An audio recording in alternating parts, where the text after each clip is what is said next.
Assalamualaikum warahmatullahi wabarakatuh. Waalaikumsalam warahmatullahi wabarakatuh. Oke, alhamdulillah kembali lagi podcast Catch Up with Friends edisi 2021. Dan kali ini saya ditemani oleh teman SMP saya yang bernama Mamen, yang bisa aku panggil Mamen. Halo Mamen. Hai, halo Lulu.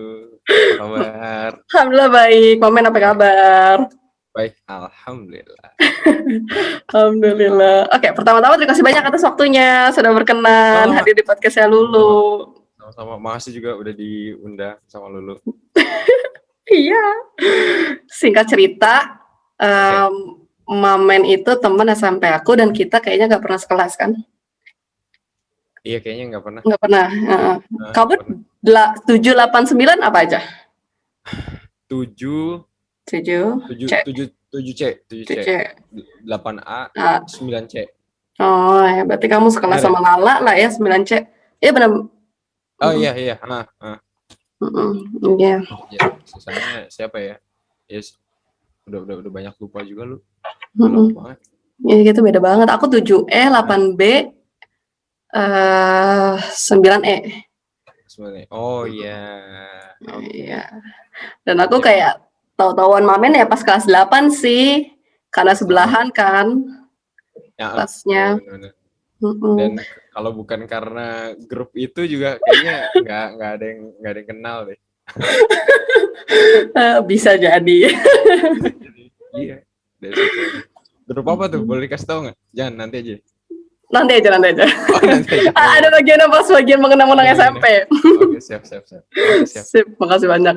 Terus ya udah aku tahu-tahu terakhir info terakhir ya pas SMP ke SMA sih. Habis itu aku mau tahu lagi kabar Mamen gimana.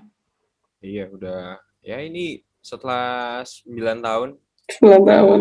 Setelah lulus sampai akhirnya baru ngobrol lagi sekarang. Tahu sekali. Oke, sekarang aku persilakan Mamen untuk memperkenalkan diri. Oke, makasih Lulu, teman-teman Lulu semuanya. Assalamualaikum.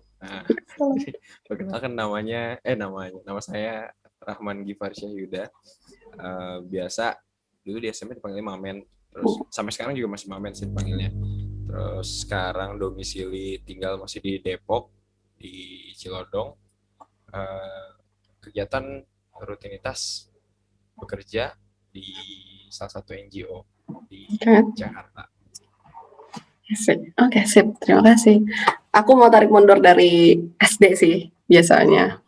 SD kalau boleh tahu, Mamen di mana SD-nya? Jadi SD itu aku di SDIT Rahmania. SDIT Rahmania mungkin sekolah yang nggak terlalu, malah nggak terkenal kali ya, karena waktu itu kebetulan aku itu angkatan pertama. Angkatan pertama, benar-benar sekolah baru buka. Jadi orang tua kita nih sebenarnya ini nih kayak kelinci percobaan gitu nih, masukin ke sekolah baru gitu. Dari sana terus masuk SMP 2. Nah itu teman-teman yang dari SD Rahmania itu ada Dama, terus juga ada Dava. Itu aja deh. Oke.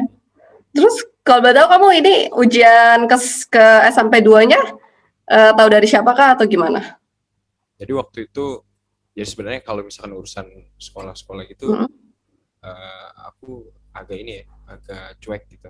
Oke. Ya jadi dulu tuh nggak, ya mungkin namanya bocah kali, jadi nggak mikir gitu kan, main aja gitu. Jadi dapat infonya dari orang tua, dari dari mama sih waktu itu. Jadi dia ngasih tahu nih ada, waktu itu kan namanya RSPI gitu kan. Iya, benar. RSPI. Ini kelas apa namanya, kelas khusus lah gitu. Ada tesnya segala macam. Ya udah coba tuh. Nggak niat juga gitu, nggak yang emang tahu mau ke SMP 2 ada RSPI gitu. Jadi, coba aja, habis itu tes tulis ya, awalnya tes tulis, terus ada interview tuh kan, ada interview, terus sampai akhirnya pengumuman ini lolos, masuk deh. Iya.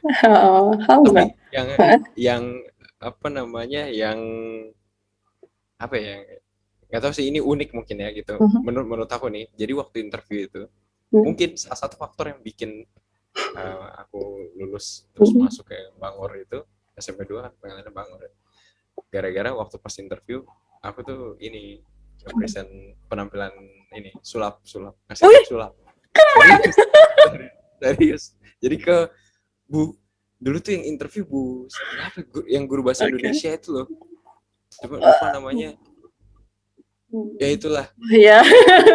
Itulah ya. Bu Ois bukan sih? Bu Ois ya? Bu Ois. Tapi oke. Ois ya, yang tapi kelas guru bahasa Indonesia pas kita di lapangan depan itu, lapangan utara itu. Itu kelas berapa? Kelas 9 ya berarti ya? Jadi bukan yang kelas 8. Oh, oke. Ya, jadi waktu itu main sulap kartu. Terus gimana sulap kartu kan? Saya biasa kocok gitu kan. Habis itu disuruh pilih. Terus ditebak kan. Apa? Benar kayak gitu. Udah habis itu lulus masuk Bangor. Lulus sulap. Unik banget aku, ya ampun. Oke. Kayaknya gara-gara itu sih masuknya. Sebenarnya kalau misalkan belajar gitu-gitunya. Terus berarti kamu tuh kayak SD waktu itu belajar sulap, kayak ada interest di sulap? Iya. Oh ya ampun. Oke. Ini waktu zaman-zaman SD kelas 6 mau ke SMP itu kan ini ya, di TV itu di RCTI lagi ada acara The Master itu kan. Oh, oke, ya. Nah, The Master yang kompetisi sulap itu. Kebetulan ngikutin kan, ngikutin, seru juga gitu kan, sampai akhirnya waktu itu ada satu momen main ke Dufan. Ada pesulap gitu kan, ada pesulap. Terus tertarik kan nyobain, sampai dipanggil ke rumah dong. Jadi kayak les private gitu. Itu awalnya dari situ. Itu yang pertama. Terus yang kedua tuh pas kayaknya pas lagi nunggu masuk SMP itu juga, itu kursus lagi, bahkan sebenarnya titelnya tuh sekolah gitu, sekolah sulap gitu. Jadi 6 bulan di daerah dekat rumah sih waktu itu, di Sukma Jaya, di situ ada. Udah, itu bekal itu yang aku bawa masuk Bangor. Itu kelas berapa? Berarti kelas 5-6 lah atau? 5-6 lah, 5-6 sampai SMP masih. Suka bikin video-video pendek gitu. Dulu tuh belum ngetren IG udah ada sih, cuma maksudnya kan fitur-fiturnya juga masih payah lah gitu, masih awal-awal. Nggak ada TikTok kayak gitu. kita suka bikin video pendek tentang sulap gitulah dulu. Interesting. Oke, terus sampai kalau boleh tahu kamu eskulnya apa? Kalau aku dengar dari Dava kamu sempat rohis. Iya benar. Sebenarnya SMP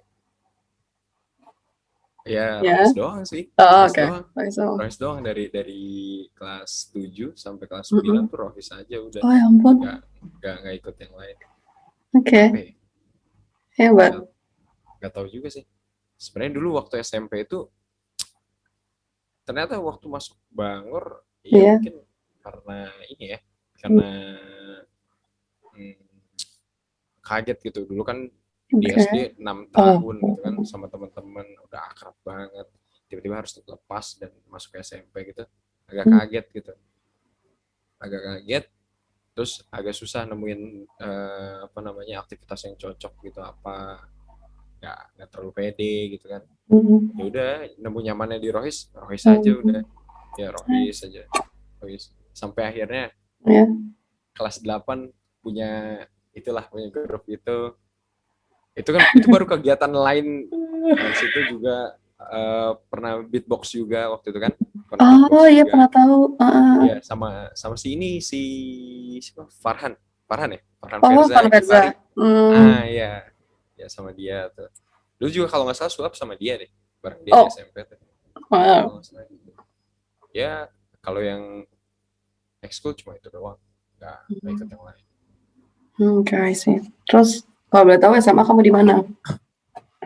Nah, dari SMP ke SMA itu di SMA 5. Nah, Smali di Rivaria. Ini juga rada berlika-liku nih sampai akhirnya nyaman di sana. Karena tadinya pas daftar tuh sebenarnya daftar di Semansa. Biasa dong, anak SMP 2 maunya masuk Semansa. Idealis semuanya masih pengen di Semansa. Cuma waktu tes ya apa namanya, takdirnya berkata lain gitu kan, nggak dapet di Semansa. Meskipun agak mewek juga, sedih juga dulu ya. Cuma ya udahlah, kita mau nggak mau harus terima kan, terus harus lanjut lagi mau daftar kemana. Pilih SMA 3 nggak dapet juga, padahal waktu itu NEM juga hitungannya masih cukup tinggi, tapi ya mungkin memang persaingannya saat itu ketat banget kali ya, pas dari SMP ke SMA tuh. Pilihan terakhirnya SMA 5 tuh, SMA 5. Padahal milih SMA 5 itu nggak tahu itu di mana sekolah. Serius, itu nggak tahu sekolah di mana, mau ke sana naik apa, terus ya, lingkungannya kayak gimana, bener-bener nggak tahu. Pilih aja udah 5 gitu. Itu juga rekomendasi dari ini kan, dari mama gitu. Dia juga dari teman-temannya. Sampai akhirnya ya udah masuk di 5. Dan di situ baru tuh pas udah nyemplung baru menyamankan diri tuh. Sebulan 2 bulan masih rasanya aneh, apalagi jauh banget kan. Cuma rumah waktu itu di Depok 2 lu. Di Sukmajaya deket Semanti. Tiba-tiba harus sekolah di Sawangan, ujung gitu kan, di Semanli, di daerah Rifaria. Itu kalau pulang pergi aja bisa, berangkatnya aja bisa sejam. Kalau misalnya macet banget ya bisa sejam gitu lah, sampai akhirnya di sana. Gitu. Aku awal-awal masih sempat ngikutin nih, kayaknya kalau nggak salah kamu tuh ikut eskul teater nggak sih? Iya di sana nih. Kok tahu sih? Ya waktu itu kan aku sama yang ke Thailand itu kan kayak masih kayak ya udah lagi masih ngikutin, masih nyari tahu gitu kan. Ya udah lihat-lihat profilnya Mamen juga kan teater. Gimana tuh bisa memilih teater? Tapi aktif banget gak sih? Iya, sebenarnya sampai saat ini kalau misalkan nggak pandemi juga harusnya tuh kita lagi bikin festival teater SLTA se-Jabodetabek. Tapi karena pandemi dari tahun lalu akhirnya ditahan dulu entah sampai kapan. Jadi awalnya teaternya. Iya. Jadi sebenarnya ini agak gimana ya? Alasannya agak rumit gitu. Ya, jadi dulu waktu SMP, balik lagi sedikit ke SMP. Sebenarnya tuh SMP aku ngerasa kayak kok gue pendiam banget nih kayaknya di sekolah gitu ya. Bahkan kalau misalnya nggak memberanikan diri ikut grup itu gitu. Iya. Gitu. Terus juga nggak ketemu sama teman-teman yang sportif gitu, bisa jadi aku nih bakal jadi pendiam banget gitu kan. Pendiam banget gitu. Dan orang nggak kenal gitu. Tapi mikir juga kan, masa SMA mau gini juga sih gitu kan. Nggak ada perubahan gitu. Sampai akhirnya pas masuk SMA, biasa kan tuh di awal-awal ospek tuh ada apa namanya, demo ekskul ya. Demo ekskul, tampil tuh ekskul, ngeliat nih teater kayaknya oke sih. Karena memang dulu SD sempet teater, tapi berhenti karena yang ngajarnya itu kan guru ya. Terus dia resign gitu, gurunya resign akhirnya, karena udah nggak ada yang ngajar lagi. Pas ngeliat SMA ada teater, langsung tuh nggak pikir panjang, langsung daftar. Pas pertemuan pertama, cowoknya cuma 2 ternyata. Aduh, itu kan kadang gitu ya, apa stigmanya di teater kan masih kayak gitu. Kalau misalkan cowok tuh, kadang kalau ada cowok di teater, biasanya cowoknya agak gitulah, agak feminim gitu ya, agak feminin gitu. Padahal nggak juga sih, biasa aja sebenarnya. Akhirnya itu juga stigma kayak gitu juga yang bikin biasanya teater itu cowoknya sedikit, banyaknya cewek. Karena cowok nggak mau gitu, kayak ini ekskul yang inilah payah gitu, ekskul yang gimana gitu ya.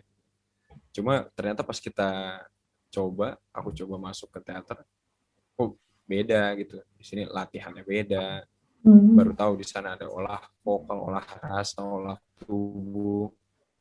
Latihannya tuh nggak cuma yang acting gitu, tapi memang kita dilatih untuk ngerasain dan segala macam. Dan oke, kayaknya ini langkah yang baik gitu untuk berubah dari Rahman waktu SMP. Iya kayak gitulah kita mikirnya gitu kan. Sampai akhirnya tampil di tahun kedua kelas 2 SMA otomatis jadi pengurus dong. Masih bertahan tuh di teater. Dan alhamdulillahnya dapat amanah jadi ketua kan waktu itu. Jadi ketua. Jadi ketua nih kita bisa melakukan apa saja gitu kan. Bisa ngelakuin apa aja. Di situ kita ngerancang selama setahun kita mau ngapain nih. Kita mau tampil di mana aja dan apa rutinitas yang baru yang mau kita buat gitu. Bebas banget gitu kan, pengurus gitu kan. Sampai akhirnya ikut lomba di tahun sebelumnya yang waktu masih jadi adik kelas tuh, kelas 10. Itu udah menang tuh sekali di Kota Depok. Oh, keren. Terus mewakili Kota Depok di Bandung kalah, tapi nggak apa-apa lah ya. Yang penting kan udah coba gitu. Nah terus ketika jadi pengurus ikut festival SLTA Jabodetabek di Bulungan itu waktu itu tahun ke-24 kalau nggak salah ya 24. Sekarang udah mau 30 tahun festivalnya umurnya. Nah itu juara juga tuh kita. Jadi nama teaternya kan Teater Embun ya, SMA itu namanya Teater Embun. Apa saya harus lari dari penagih bank itu dengan helikopter? Ataukah saya harus membenturkan kepala saya ke tembok batu? Aduh, bagaimana ini? Ketika saya datang ke Sudargo untuk menagih hutangnya, ia pakai taktik tak ada di rumah. Dan si Irwan terang-terangan saja lari dan sembunyi. Telah pula aku bertengkar dengan si Karto dan hampir kulempar ia keluar jendela. Teater Embun ini nyabet 9 piala dari 14 nominasi. Iya. Waktu itu terus di tahun berikutnya ya kita meskipun udah kelas 12 tapi coba kompak ke adik kelas gitu. Jadi kakak-kakak kelasnya nih masih bantuin adik-adik kelasnya sampai sekarang. Tapi tahun ini semenjak tahun kemarin sih ya pandemi itu agak ketunda sih. Jadi regenerasinya agak ketahan. Kayak gitu. Tetap ngurus Teater Embun itu kamu sampai sekarang? Masih ngurus kalau memang diminta untuk hadir dan ngisi materi gitu, hadir. Tapi di luar itu juga kita pernah bikin pentas tunggal. Pentas tunggal tahun 2016. Jadi kita udah kuliah sebenarnya. Kita udah kuliah tapi ngumpul lagi tuh sama alumni-alumninya yang angkatan-angkatan yang lebih tuanya juga, yang lebih senior. Kita bikin pertunjukan mandiri, terus kita jual tiket segala macam. Itu keren. Gitu. Jadi kayak alumni-alumninya kayak gitu deh. Keren. I see. Oke. Mau lanjut kuliah. Kalau boleh tahu kamu jurusan apa? Kuliah di mana? Kuliah. Nah, jadi setelah lulus dari Semanli itu, aku lanjut kuliah di Unpad, Universitas Pajajaran. Bandung bukan, Jatinangor. Jatinangor, Kabupaten Sumedang. Ya. Di sana masuk di Vkom, Fakultas Ilmu Komunikasi, jurusannya broadcasting. Broadcasting penyiaran. Nah, padahal dulu SMA-nya anak IPA, tapi tiba-tiba ngeleweng ke broadcasting. Komunikasi. Komunikasi. Di sana juga teaternya masih lanjut. Jadi di Depok ngurus Embun, di sana di Jatinangor kita bikin teater baru tuh waktu itu. Teater baru sama anak-anak, tapi sama-sama satu fakultas dari Vkom juga.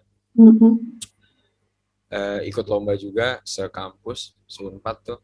Tahun pertama kalah, tahun kedua menang. Keren banget. Jadi, biasa gitu lah. Jadi kita biasanya kalau misalnya kalah gitu kan bawaannya kayak apa yang kurang ya gitu. Balas dendamnya tahun depan gitu. I see. Terus awal mula kamu milih jurusan ini kenapa?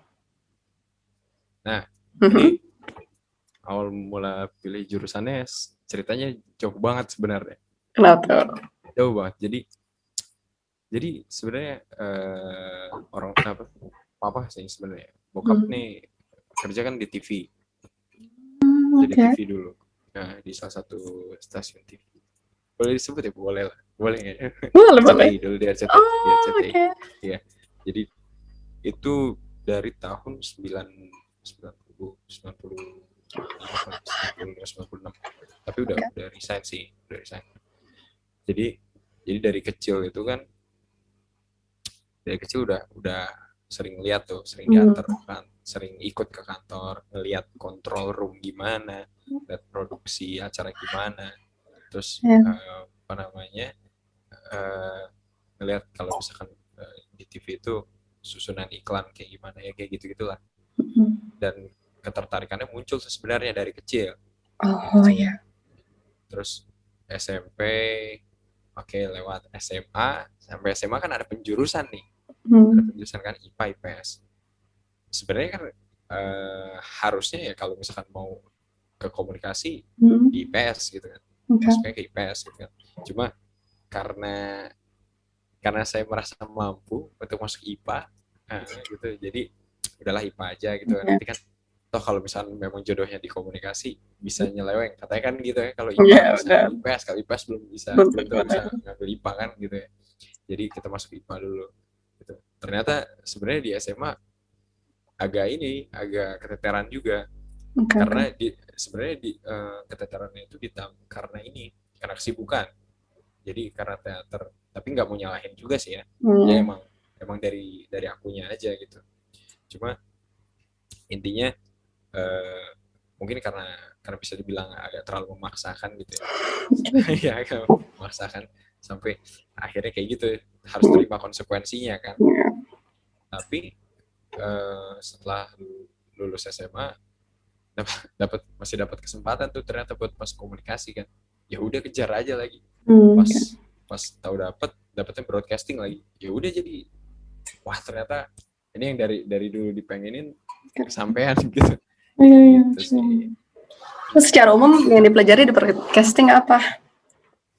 Jadi kalau di penyiarannya Unpad itu fokusnya di penyiaran radio.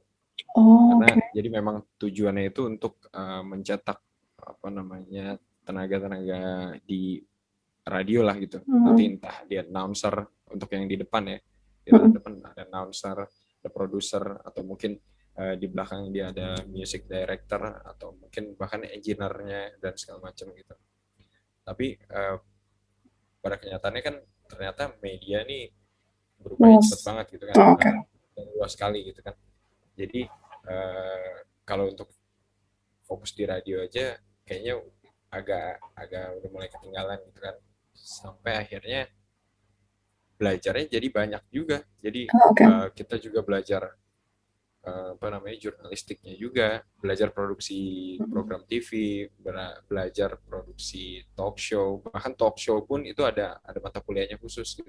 Talk show, terus ada jurnalistik juga, terus juga ada apalagi ya, penulisan naskahnya pun juga dibahas di sana. Jadi intinya memang materi-materi yang dibutuhkan untuk penyiaran gitu, baik pada akhirnya outputnya ya radio, TV, online gitu. Karena nggak bisa kita hanya fokus di radio aja gitu, kan medianya berkembang terus gitu. Aku pernah dengar kalau broadcasting tuh biasanya magangnya seru. Boleh diceritain nggak magang kalau kamu seperti apa? Magang itu aku magang 2 kali. Magang 2 kali. Jadi yang pertama itu kita harus magang di radio, dan itu di Bandung. Karena kenapa di Bandung? Pertama ya karena Unpad di Bandung. Kedua karena sebenarnya wilayah yang bisa jadi percontohan, radionya yang bisa jadi percontohan itu Bandung. Karena Bandung itu frekuensinya padat sekali itu, frekuensi radionya. Karena memang dia ada sekitar 40-an gitu radio yang dan hidup. Kalau misalkan di daerah-daerah lain kan belum tentu hidup itu, meskipun ada ya. Nah, pertama di radio itu, ketika di radio itu dari awal masuk kuliah aku pengen Iya. ngincer radio yang fokusnya di musik dangdut. Kok bisa? Iya. Iya. Jadi kenapa? Ya. Karena ternyata mungkin kalau misalnya kita ngelihat sepintas agak receh gitu, atau kalau misalnya kita ngelihatnya apa sekilas aja gitu ya. Tapi ternyata radio dangdut itu dia kan Ya. bisa menyasar all segmen ya. Iya sih, benar. Bisa anak muda, bapak-bapak, ibu-ibu, pokoknya semua orang bisa. Justru pendapatan radio dangdut itu paling gede dibandingkan radio yang lainnya, karena dia bisa menjangkau banyak segmentasi. Penasaran dong, akhirnya gimana sih emang kalau misalnya di radio dangdut kan. Coba tuh waktu itu dapet di namanya Radio Rama kalau nggak salah. Radio Rama. Tapi ternyata di sana kita nggak masuk di tim produksi, tapi justru di tim event gitu. Jadi kalau radio itu biasanya punya event, dia punya IO gitu, punya IO yang nanti dia bikin event-event, ujung-ujungnya sih buat awareness dan fundraising si radio itu juga gitu. Jadinya belajar bikin event tuh di radio dangdut itu, tapi ya memang konsepnya tetap dangdut gitu. Jadi event-eventnya kayak konser dangdut, lari, apa sih namanya, lari yang dulu tuh yang suka pakai holy powder itu yang warna-warni itu loh. Aduh, nggak tahu lagi, nggak tahu. Ya itu pokoknya yang lari-lari terus pakai apa tepung warna-warni itu kan, nanti dia dilempar-lempar kayak gitu. Terus event-event kayak bareng susu, terus bikin apa sih kayak gerbek gitu loh. Jadi misalkan nih ada orang beli susu terus nanti dia dapat TV kayak gitu. Kayak gitulah pokoknya. Oke. Event-eventnya kayak gitu-gitu kan, apa ya? Kalau misalnya kasarnya kan agak norak gitu ya. Tapi ternyata itu menghasilkan banget gitu di radio dangdut. Jadi kita belajar, ternyata apa namanya, penyebab si radio dangdut ini bisa bertahan hidup sampai saat ini. Jika dibandingkan radio-radio segmentasi lain, justru radio dangdut yang masih bisa bertahan sampai saat ini, ya karena itu dia bisa menyasar semua pasar dan sangat apa ya, liquid banget gitu, dia bisa ngikutin kemana-mana, event apapun dia bisa masuk kayak gitu. Terus magang yang kedua itu di TV, harus di TV. Waktu itu yang aku pilih, ini juga agak beda sih. Kalau misalnya orang lain gitu ya, waktu itu kan zamannya net TV baru muncul. Baru muncul. Orang-orang pengen magang ke sana gitu. Aku justru pengen kalau TV itu nyari yang punya konten anak-anak. Ya, punya konten anak-anak. Kenapa? Karena memang itu juga dasarnya cuma penasaran sih. Karena konten anak ini kan sedikit ya. Kalaupun ada, nggak benar-benar buat anak-anak biasanya gitu kan, nggak pure buat anak-anak. Kalau misalnya contohnya, maksud aku dia nggak pure anak-anak tuh, misalnya ada konten nyanyinya gitu, lagu-lagunya udah mulai terbatas ya, kayak gitu-gitu lah ya. Nah, karena penasaran itu akhirnya coba cari kan mana yang punya program anak-anak. Dapat waktu itu di MNC Channel. Jadi dia penyedia konten untuk Indovision, jadi TV kabel gitu. Jadi bukan yang TV terrestrial yang kita tonton biasa. Di sana jadi tim produksi bikin konten, bikin dua program waktu itu. Yang pertama namanya Aku Juara kalau nggak salah. Yang kedua itu Sehat You apa gitu. Jadi yang si Sehat You ini dia program YouTube, maksudnya ngambil video-video dari YouTube kayak on the spot, kalau misalkan pernah lihat. Iya. Ya, jadi ngambil video-video dari YouTube terus di VO kayak gitu. Tapi pembahasannya tetap tentang makanan sehat buat anak-anak gitu-gitu, atau olahraga kayak gitu-gitu. Terus yang Aku Juara ini program variety show, dia setiap harinya tuh kita menampilkan profil anak-anak yang punya prestasi, yaitu jadi atlet, anak yang dia juara apa gitu, misalnya juara lari, terus ada yang juara matematika, ada yang atlet, ada yang drummer kayak gitu. Oke, sekarang aku kalau boleh tahu sedikit tentang kerjaan kamu seperti apa? Oke. Kerjaan sekarang kan aku kerja di NGO ya. Lembaga Kemanusiaan Aksi Cepat Tanggap. Pernah dengar nggak sih? Pernah. Pernah dengar ya? Pernah dong. Soalnya kalau nggak salah komunitas aku di Aachen, atau ya aku pernah kenal komunitas, emang dia pernah kerja sama-sama ACT, dari situ sih aku udah tahu, kayak mungkin beberapa tahun lalu sih. Oh iya. Iya, jadi memang dia di ACT dari tahun 2019 kayaknya. 2019. Waktu itu juga nggak sengaja karena diajak, makanya semuanya nggak sengaja. Insya Allah. Ya karena memang sudah ditakdirkan gitu aja nih. Jadi diajak sama temen waktu itu, terus join dan diterima di tim komunikasinya, alhamdulillah. Jadi masih nyambung di tim komunikasinya. Tugasku bikin video berita. Jadi video jurnalis lah gitu. Video jurnalis untuk konten-konten kemanusiaannya ACT yang tayang di YouTube-nya ACT tuh. Dan di sana ya banyak pengalaman yang didapat sih. Dan kalau misalkan ya Lulu juga pernah kerjasama gitu segala macam, karena memang ininya jangkauannya luas banget gitu sekarang. Dia di beberapa negara gitu ya sekarang, dan di Indonesia juga udah hampir 100 cabang kayak gitu sih. Kalau dan setelah 2019 di 2020 sampai hari ini aku megang YouTube-nya ACT, tapi fokusnya di konten-konten live-nya. Jadi agak bergeser sedikit. Intinya sampai saat ini kita masih bekerja. Ini kalau boleh tahu aku iseng aja dong. Ngeditnya pakai apa? Ngeditnya? Kalau video pakai Premiere. Saya pakai Premiere. Terus audio pakai Audition. Foto pakai Lightroom. Keren banget sih. Grafis pakai AE. After Effects. Aduh, itu kamu belajar sendiri ya? Aduh, aku pengen belajar deh. Iya, belajar sendiri. Karena waktu masuk itu basicnya tuh cuma bisa megang kamera doang. Keren banget. Itu pun waktu itu foto. Jadi sebenarnya untuk kamera video belum terlalu menguasai lah. Oke. Berarti hasilnya ada nih kamu ya di YouTube ACT ya? Ntar aku lihat. Ada ya? Cuma kalau yang hasil aku tuh 2019. Dari April sampai 2019. Sampai 2020 Februari atau Maret gitu. Cuma kesininya produksinya paling cuma bantu di VO, terus di menjadi talent juga gitu.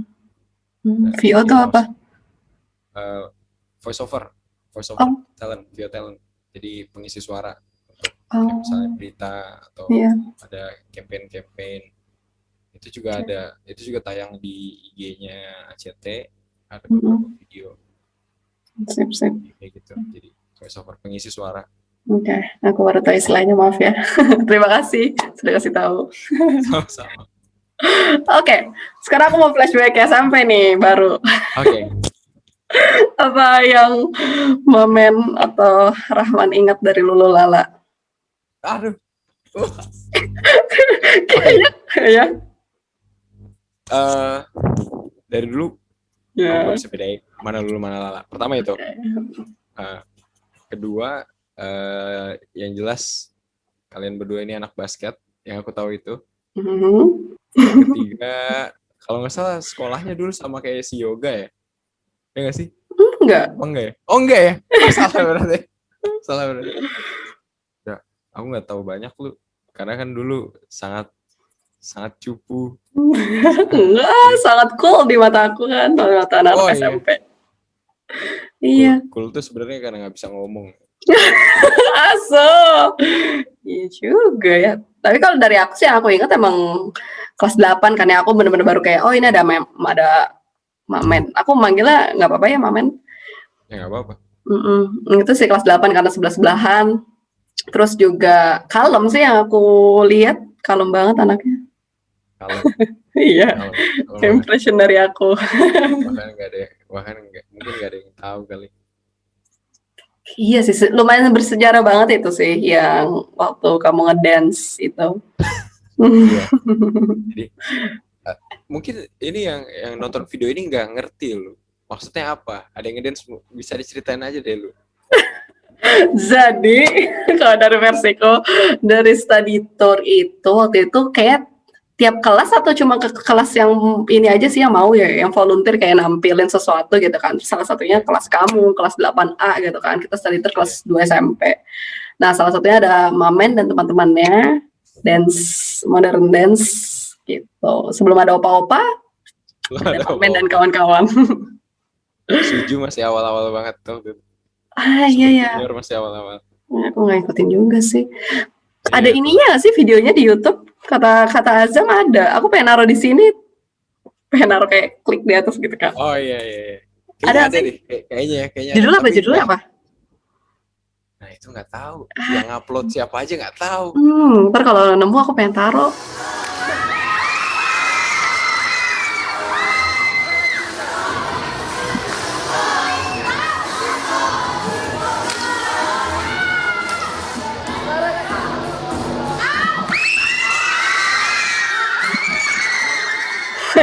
Tapi yang jelas kita punya Twitter waktu itu. Oh wow. Punya akun Twitter. Jangan ada fanbase lagi. Enggak. Nggak tahu. Tapi dulu Azam punya fans. Iyalah, dia ketuanya nggak sih, dia paling depan kan kalau nggak salah. Iya, dia leadernya lah. Mantap.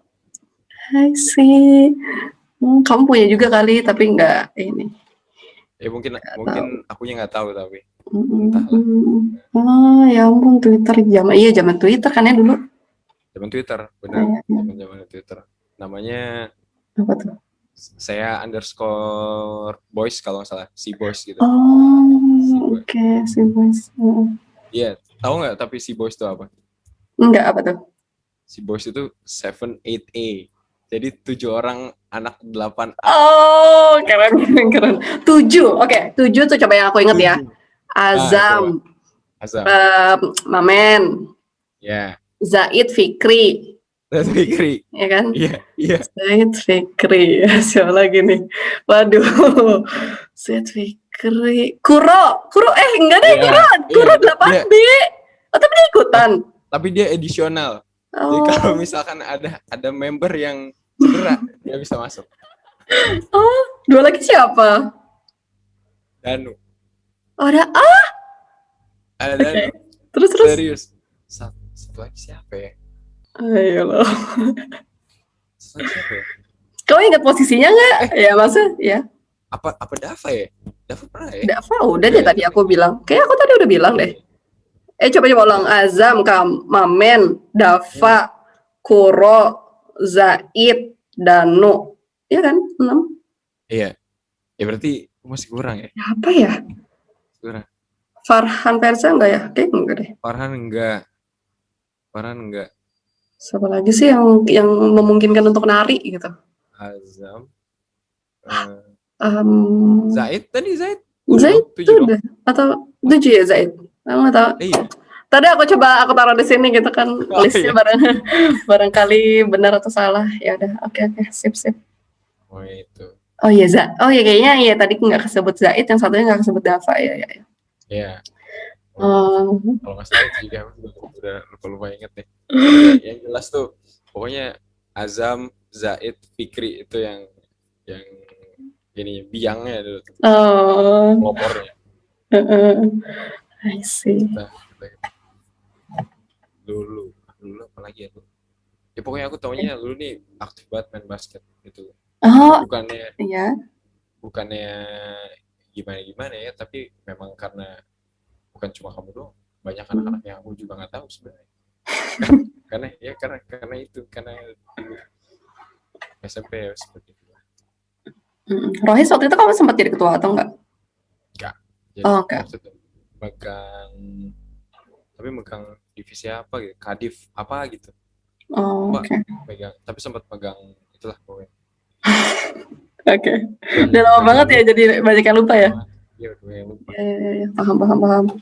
I see. Oke. Sekarang pertanyaan terakhir. Kalau boleh tahu harapan dan rencana Mamen ke depan seperti apa? Harapan dan rencana.